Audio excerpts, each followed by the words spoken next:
Hey there fellow Planeswalkers, it's Steve for Collector Mania. We're continuing on with our Dominaria Commander Deck Tech series. So, some of you may have noticed that we are doing a commander that we've actually already put up a video for. Essentially we had a few editing errors in our last one, so we decided to scrap it and start over.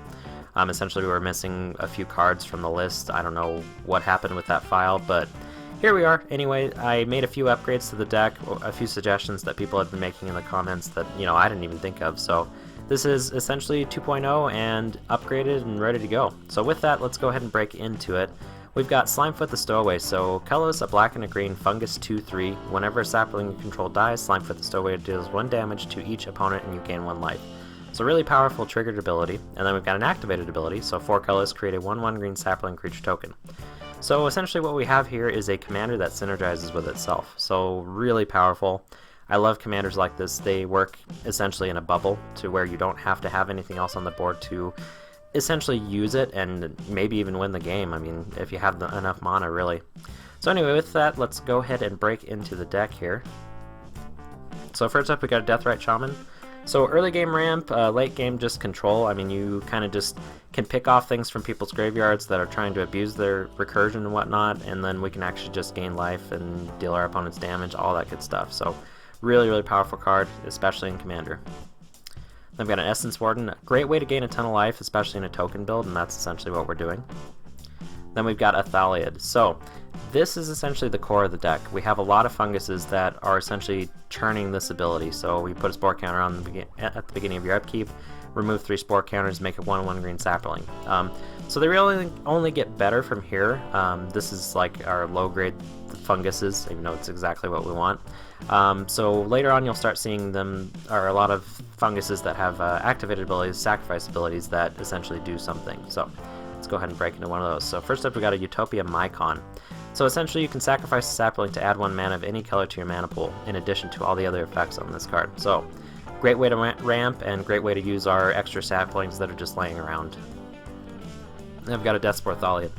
So this card actually surprises a lot of opponents. I mean, you sacrifice a sapling and then target creature gets -1/-1 until end of turn. I've killed Avacens with this card, I've killed all kinds of crazy stuff. Really powerful, really, like I said, it's kind of like a rattlesnake in the way that it sneaks up on people. I've got an Elvish Farmer, great way to gain a ton of life, especially in a pinch. I mean, sacrifice 1 sapling, gain 2 life, pretty good. Then we've got a Jade Mage. Just a way to dump, a mana sink, dump a lot of mana into it, create a lot of 1/1 green saplings, which essentially can win us the game. Korozda Guildmage. So this card is ridiculous. I didn't include it in my first build when I built Thelon a long time ago, but I quickly added it. It's green-black, has 2 activated abilities, so 1 color, so black and a green, target creature gets +1/+1 and gains Intimidate until end of turn. So this ability very rarely comes in handy, but it sometimes will win you the game if you just need to get that little bit of combat damage through. What we're really after here is the 2 colorless, a black and a green, sacrifice a non-token creature, create X 1/1 green sapling creature tokens, where X is the sacrifice creature's toughness. So essentially, with some of our bigger creatures, we can actually make a crap ton of saplings. Somebody goes to board wipe, you surprise them by sacrificing a bunch of creatures, making a bunch of saplings, board wipe goes off, you deal everybody a ton of damage. Yeah, that could be pretty amazing. Then I've got a new card, so Sporecrown Thallid, essentially a sapling fungus lord, really cool.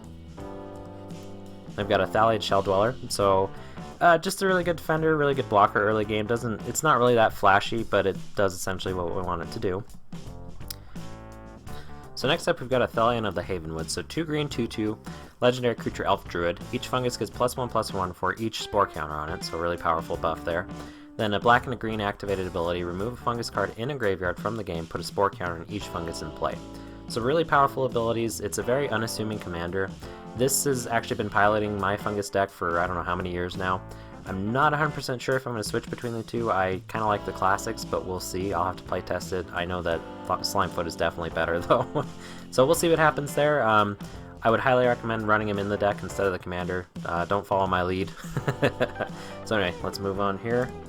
We've got a Winding Constrictor, probably one of the best cards for our deck, so a black and a green 2/3 snake. If 1 or more counters would be placed on an artifact or creature you control, that many of those counters +1 are placed on that permanent instead, so really powerful ability. Essentially it's doubling it, well not doubling up, but it's putting an extra spore counter on our funguses on each upkeep, so really powerful, amazing ability. They've got an Eternal Witness, amazing recursion of course. Psychotrope Thallid, so you can pay a color, sacrifice sapling, draw a card. We love card draw engines, we want them all the time, so this is an auto include. Thallid Germinator, so sacrifice sapling, target creature gets +1/+1. Keep in mind this is a free sack, so it could become important, especially if we're just looking to kill our opponents with sacrificing a ton of saplings and we don't have the mana to pay for it, so great include.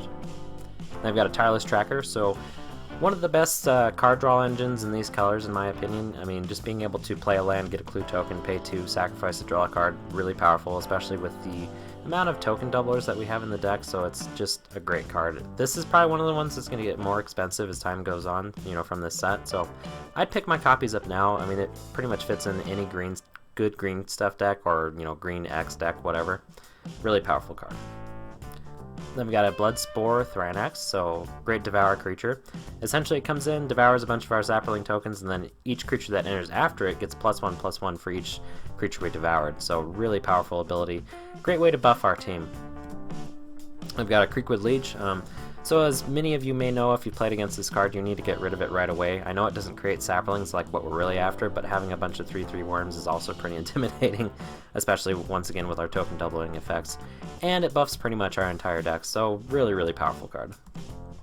I've got a Sporesower Thallid, so probably one of the best funguses. I mean, it essentially adds an extra spore counter on the upkeep to each of our funguses, so really, really powerful. Love the effect here. I've got a Thallid Soothsayer, so another sack outlet / card draw engine, really, really powerful.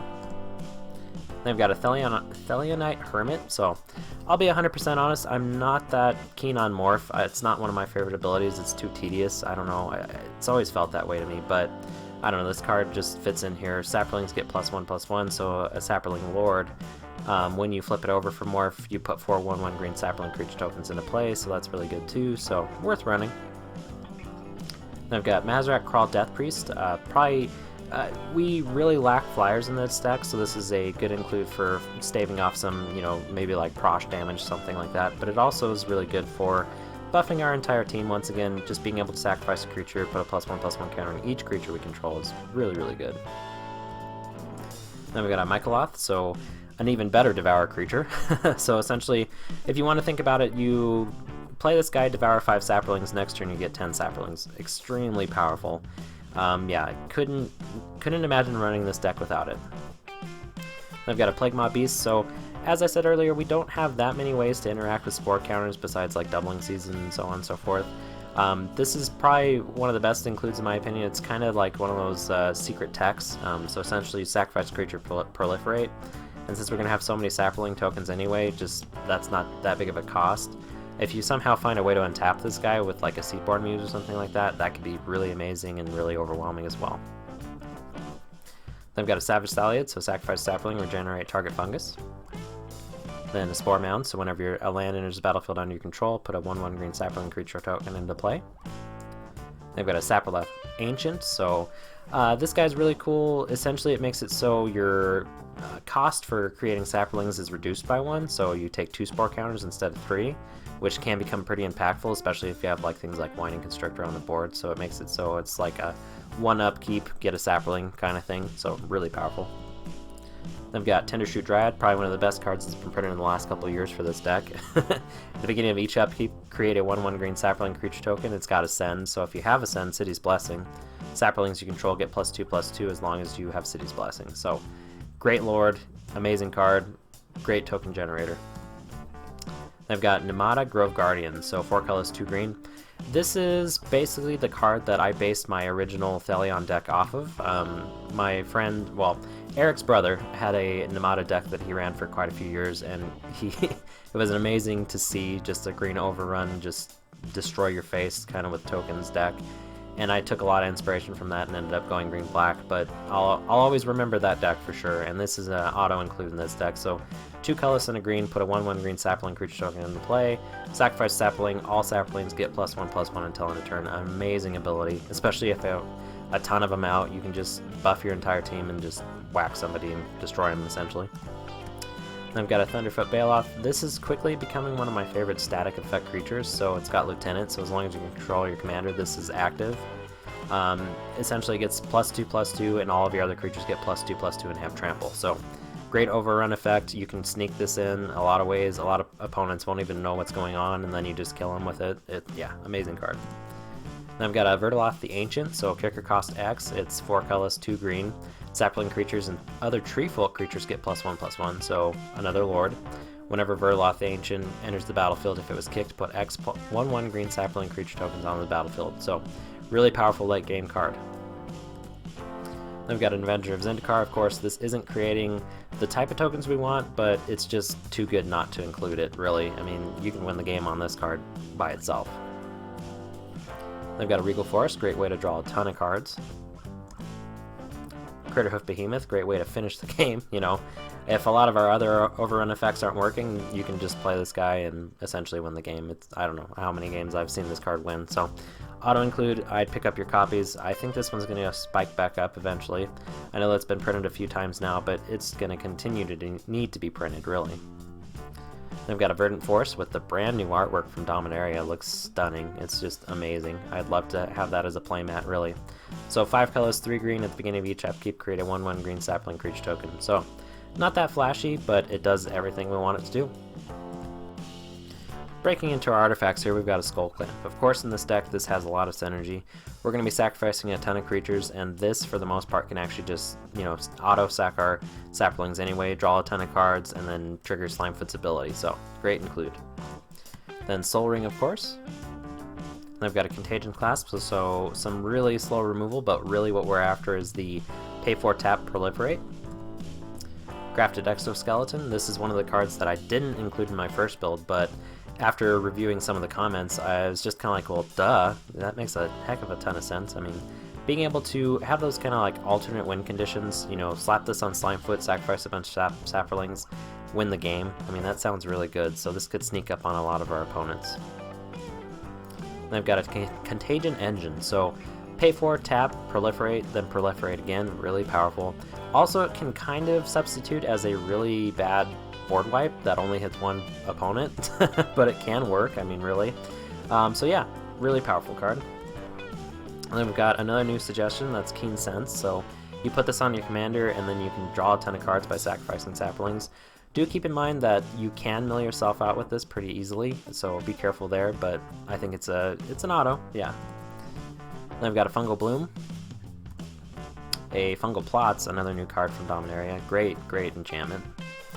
Song of Release, so this one's pretty interesting. It essentially turns all of our creatures into mana producers, and then late game gives them a buff and overrun effect, so really interesting card.